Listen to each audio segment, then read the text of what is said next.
What is going on, Charles Botenston? And today I actually, this is not going to be your normal podcast. I would say this is actually something to do with a um, Wayne Dyer, a short and sweet story. Go to Google, type that in, and just listen to it. Just that 1x. In other words, don't speed it up or anything. It's called Wayne Dyer. Wayne Dyer is probably one of the best um, people to listen to on changing your thoughts, changing your mind, meditation, just his calming presence. He also has an amazing movie out there right before he passed away. And just go there, Wayne Dyer, a short and sweet story, and just listen to it. And it's essentially about a woman. It's only 1 minute and 54 seconds. So you don't have to worry about a crazy amount of time on it. But I'll just give you the gist on the beginning part because Gary Vaynerchuk talks about it all the time. You got to go to a nursing home and volunteer. You know, he talks about it all the time. You got to volunteer. You got to be grateful. And I think gratitude, true gratitude, only comes when you do something like that, or you experience something, or you see something where a perspective shift happens. So in other words, we say, no, no, no, no, I'm grateful. I'm grateful. No, no, no, no, no. I understand. We only have one life and everything else. Why? Why do we say this? Because it's easy and convenient. And as we age, we understand that life, it goes faster. You see people that you looked up to start dying. I'll give you one example. It's Chester Bennington from Linkin Park, the front man. He was a guy that was there through my high school years because Linkin Park to me when I was growing up was like a massive band. It was, and yeah, how many followers do they have? They sell out every show. It's probably one of the biggest rock bands, in the last 30, 40 years. If what's his name was still available, still alive, then Nirvana, Green Day, Nirvana, pretty much all those bands, but Linkin Park just blew it out of the, no pun intended, blew it out of the park. And when you start seeing people actually leave the earth and die, and you start thinking about, yes, one life, but until, like I said before, until you actually put it in perspective, and what things put in perspective? Someone that very close dies. You experience firsthand 9/11. You go through a depression, you come out alive. You go through a divorce. You go through a really close death. You go to a country and you notice what it's like. That was me in Fiji 2 years ago. It really put it in perspective that, holy shit, these people have nothing and their happiness level is a 12. In America, we have everything and our happiness is at an all-time low. Yeah, there's obviously a ton of different debates around that. However, what this clip, I was listening to it, and it's pretty late at night on a Sunday. It's 8:15 on a Sunday. Usually I'm prepping to go to bed. I have to take a shower, and I'm in bed by 9. But I just wanted to send this out because it was so important, because you if you don't have that true gratitude, so there's levels of gratitude. The first level of gratitude was what I felt when people said I should be grateful. Charles, you should be grateful. So I'm like, all right, I'll be grateful. But you don't really believe you should be grateful. Then you start getting a little bit more grateful. Okay, that person passed away. They were young. Okay, I looked up to them. Holy cow, that was a close call. You start going through life, and then you listen to a story, and you're probably sitting there, okay, Charles, get to it. And I am right now, is that the gist of the story is this woman just got picked up. Again, it's under 2 minutes. Picked up. She's going to a nursing home because her husband just died of 70 years. And you think about that. She's 92. She is literally getting picked up to go to a nursing home to live out and die. And she's legally blind. Just think about that. And a lot of people don't want to. And a lot of people are probably thinking like, wow, this is awkward. This is crazy. I can't believe this. This is kind of dark. You're usually positive. Yes, I am. But this is instead of experience something so dramatic as a really close person dying, if you have, then that's different. But where you really, truly, deep down inside your being are grateful for things that you have and things that you experienced and things that maybe you don't have. You know, I don't know. That is why there's two things in my life that I just do not even want to contemplate. Number one is complaining, and number two is excuses. Those are the two things. If you bring either of those up in person, I just like want to I just want to like KO you, you know? Like, why are you telling me? By the way, I think I just I just KO'd Knockout. Wow.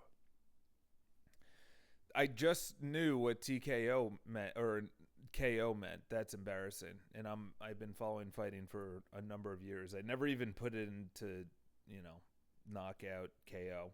But anyway, that's one for the ages. When we think of, there's levels of gratitude and everything else, but this woman, just really, really close, even close your eyes unless you're driving. Really close your eyes and imagine you are getting picked up, leaving your house that you've lived in, your husband of 70 years. 70 years of marriage just died. The move to the nursing home was necessary. You're getting into a car to go to a nursing home to pretty much die. You're getting into a car to just live out the rest of your years in a room. Why do I say this, by the way? Okay, there's obviously a reason for it. And the reason I'm bringing this up is because I always bring it up as like the DER state. People are walking around in the DER state. They're like, DER, okay, yeah, just tell me what to do, society. Tell me what to do, internet. Tell me what to do, mom and dad, friends, family, government. It's one of those things that it just bothers me to no end is how asleep people are walking through life. The Matrix was so real. And what's funny is that the people that if you actually go and you listen, and you not only do you listen, but you actually just piece together how brilliant the writing was. And I'll give you one scene. I think you already heard it from me. Is that Neo takes the red pill and they do the whole thing, and he's going through and he gets baptized in that thing, and he comes up and whatever. So he wakes up. And he's, bald, naked, everything. And he sees Morpheus above him. And this is the first time. So he's, he was working at a day job and took the red pill. And now doesn't know where the hell he is. He's in the Matrix or outside of the Matrix. And Morpheus is right there. And Morpheus goes, how do you feel? And Neo replies, my eyes hurt. So brilliant. Morpheus replies, that's because you're using them for the first time. That's because you're using your eyes for the first time. How brilliant of writing is that? What does that mean? That means Neo was going through life in the Matrix.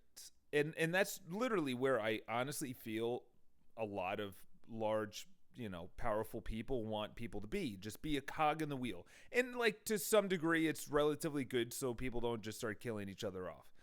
Just be a cog in the wheel and just go throughout society and, just shut your mouth and everything's good. But when Neo actually said that Morpheus says your eyes hurt because you're using them for the first time, that is honestly how I feel walking around and people are talking about gratitude. And they say, no, I'm grateful. I live in America or I live wherever. And I say, oh, okay, but for myself, I literally feel that I'm using my eyes. I literally feel like Neo. I'm using my eyes for the first time.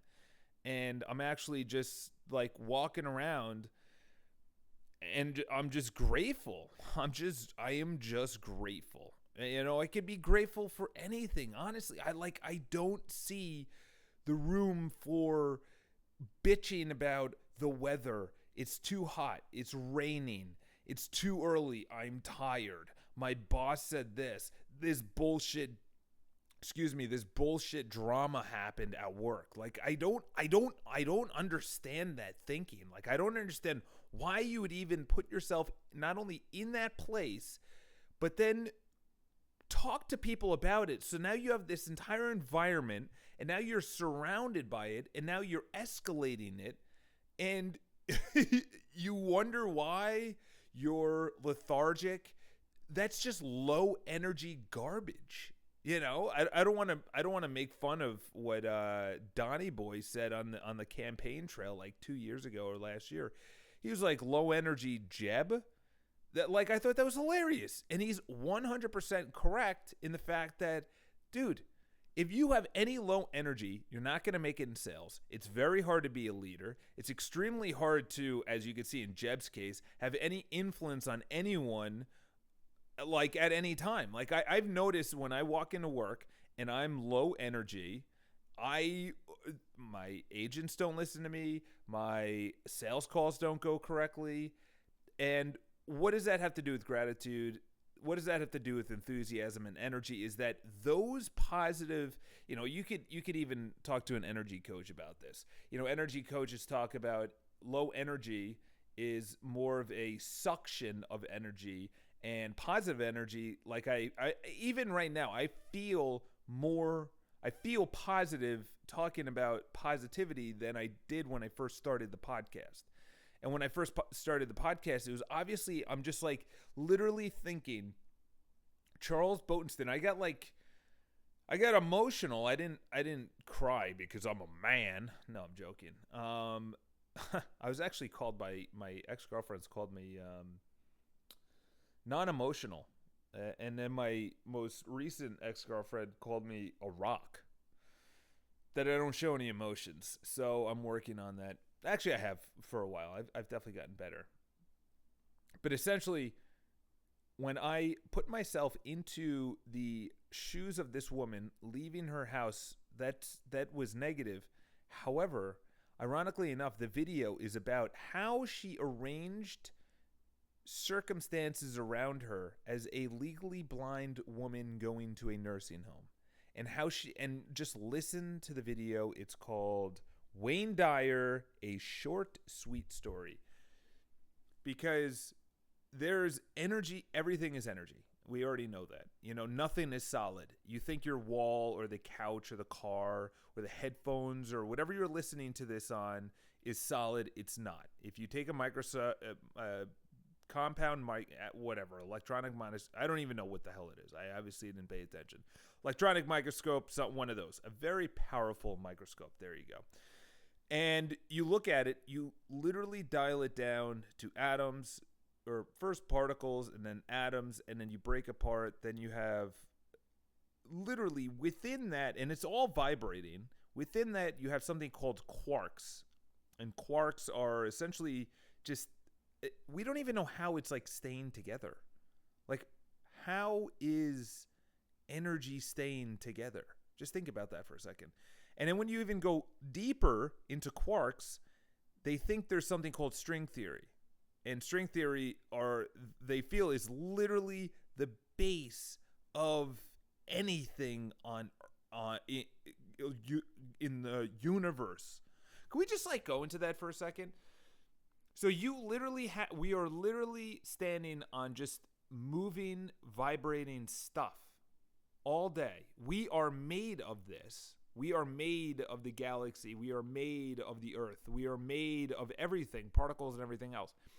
I literally just for 1 second, and the reason I'm gracious is because I'm also thinking of just what the hell are we? What what are we? Two very intelligent people that I look up to. Excuse me. Elon Musk and what's his name? Peter Diamandis. They came out with 2 videos. Elon's talked about the simulation. We're all in a simulation. But if you truly deep down think about it, where did we come from? Like, where did we come from? You have the religious side, which is we were created, and then you have the Big Bang. So obviously the creation we already know about. The Big Bang,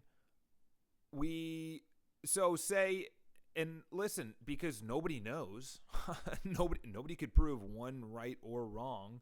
So say it was creation. We already know how that was. However, if it was the Big Bang, what, and it was hydrogen, oxygen, nitrogen, all the molecules that got together that made the Big Bang and just created the universe. Say it was like 1 or 2 particles. How did 1 or 2 particles make everything, number one? Number 2 is what made those particles? Like, what made those beginning particles? So when I started thinking about it, it's like maybe Elon and Peter Diamandis are correct. Like, living in a simulation. Like, and it's funny because when Elon is talking about it, he's just like looking around like, prove me wrong. So I know that was a little off the rails, but you have to just like literally consider, and that's just like removing your eyeballs from the matrix, like that everyone else is in, the entire, like society and everything else. How do you remove yourself more from the matrix? Number 1 is you have to appreciate the right now. The power of now, as Eckhart Tolle says. He says, live right now. There is no past and there is no future. Or if you even want to think about it, the past already happened. The present is happening and the future has yet to happen. Like however you want to think about it, but it's like right now. It's like literally right now. And I don't know. I just combine all of how everything was created. We now have like these social constructs of like depression and anxiety and whatever. And I'm not saying I'm perfect, but the more I want to figure it out, the more I understand that everything is made up. Everything is in our mind. Everything. Our limitations, our beliefs, our habits, everything is in our mind. There's actually a ridiculous video on, where was it? It was on YouTube. And they actually showed, was it Dr. Joe Dispenza? Look up Dr. Joe Dispenza. He has something called Breaking the Habit, no pun intended, with Chester, taking his life. Oh, that's sad. But essentially, they actually have video footage of dendrites. So dendrites are in the mind and they make synaptic connections. And that's essentially just electrical back and forth. Anytime you have a thought, anytime you have a habit or break a habit or whatever fires together, wires together. And essentially what they show are these dendrites actually over time joining together as the person thought the same thoughts. It is fucking crazy watching this. It's on YouTube. You can watch it. It's insane. You're literally watching the mind work. Like when you've seen a brain. The brain is like a big mushy sponge. And they actually have dialed it down somehow. MRI, CAT scan, whatever it is. And they've dialed it down that we can actually see the dendrites wiring together through thought. So it's literally all encompassing. That's why, number 1, I'm glad you're listening to this. Number 2 is the more that we think about it, the more that we really just try and remove ourselves. So what I was talking about before is, number 1 is gratitude is a massive part of just understanding where we are. Because gratitude, you can't live in fear if you have gratitude. You can't live there. You can go to not go to depression, but you can go to negative thoughts, but you can't live there if you're gracious. Number 2 is being present. Number 3 is human interconnectivity of humans is necessary. We are social creatures. That's how we survive. That's how we thrive. That's how we get positive. Obviously, it depends on who you hang out with. And number 4 is just you don't stop learning. Kanai, or kanai is constant and never-ending improvement, or as the Japanese say, Kaizen. Kaizen is just getting 1% better every single day, and that's essentially how the Japanese actually, after World War II, they brought in what's his name, the Benning Award, or the Deming Award. Deming? I think it was the Deming Award. Deming. One of those. I'll look it up after this. The Deming Award. And essentially the Deming Award said, or he went in and he literally changed Japan around, obviously with the help of the Japanese. And just, there's a Deming Award that goes out to the person that's the most improved, and it's just getting a little bit better every single day, and that's it. They don't look for quantum leaps. They just get a little bit better, and that's how I feel right now, is that I'm getting a little bit better, understanding myself, understanding humankind, human nature. But I'm just going to wrap it up there, and I'll just leave you on going back to the original story, which is understand that Gary is right. We only have one life. We only have one, as Eminem says, one opportunity. You wake up every single day with the chance to have an entirely different day than you did before. As Benjamin Franklin said, if you do tomorrow what you did today, you will have tomorrow what you had today. So don't do the same thing tomorrow. And it's the hardest thing is to, as Brian Tracy talks about, he goes, everyone goes to Someday Isle. They take a vacation there on this island they call Someday. Yeah, someday I'll start a business. Someday I'll go to the gym. Someday I'll start asking a girl or a guy out. And for me, I put things off as well. However, using your priorities, using your list, knowing what is necessary, what is not necessary to, I would say, go where you want to go with what you want to do. Okay? So I know that didn't make any sense, but and I know I said I would leave you, but I just so passionately just feel that once you're at that point, once you're at this woman's age, 92, married for 70 years to the same person he just passed, what can she do? Her life is over. She can just enjoy things. So create until we get to that point, because we'll get there unless something tragic happens. So I know I just ended on a bad note, but not really, because if you really think about it, that will give you motivation for tomorrow and just say, you know what? Fuck it. Charles is right. Let's go out there. Let's bang our heads together. Let's crush tomorrow. It's a Monday for me. I'm ready to dominate. I'm ready to smash faces together. Make everyone work with us. Make some sales calls. Go to the gym. Eat right. Smile. Look for a videographer. It's all part of the day tomorrow. And I'm excited. I am.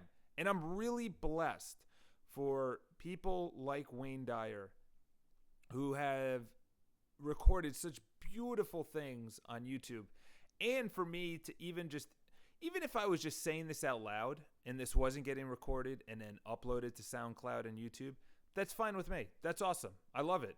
However, for me to actually express how I feel the way that I am right now, which is as honest and vulnerable as I could be, and yes, like maybe I could be more vulnerable and whatever, but that's over time. I'm not expecting the best. Kaizen or Kanai, whichever word you want to use, just get 1% better. So leave your questions, because I'm going to start answering some questions on this. And I feel that we can really take this podcast to the next level. We can really, really, there can be some really good content. So leave your comments. I'll answer them. Have an awesome day. Love you all. Get 1% better. Talk to you soon.